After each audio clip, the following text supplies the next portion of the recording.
Pasukan perlawanan di Lebanon Hizbullah menyerang sebuah kendaraan militer Israel pada Minggu 23 Juni 2024.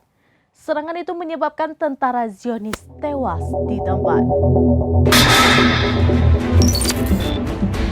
Pasukan perlawanan di Lebanon Hizbullah menyerang sebuah kendaraan militer Israel pada Minggu 23 Juni 2024.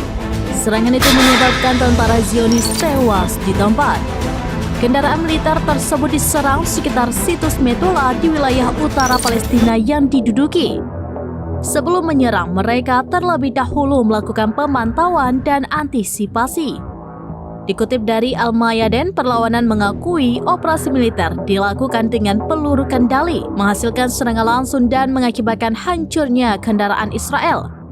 Hizbullah mengklaim orang-orang di dalamnya tewas dan terluka. Setelah operasi tersebut, media Israel mengakui pembunuhan seorang tentara dan melukai 6 lainnya.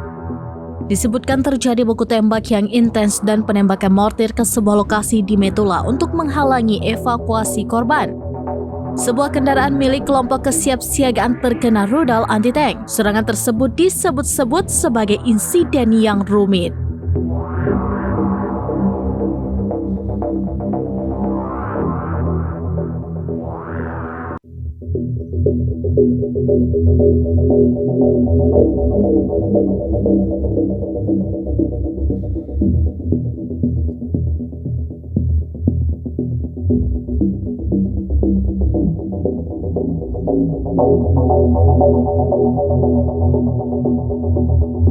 Demikian informasi terkini Syederalun. Saksikan terus beragam informasi lainnya.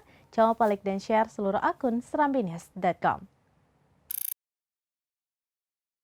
Download Tribun X sekarang, menghadirkan lokal menjadi Indonesia.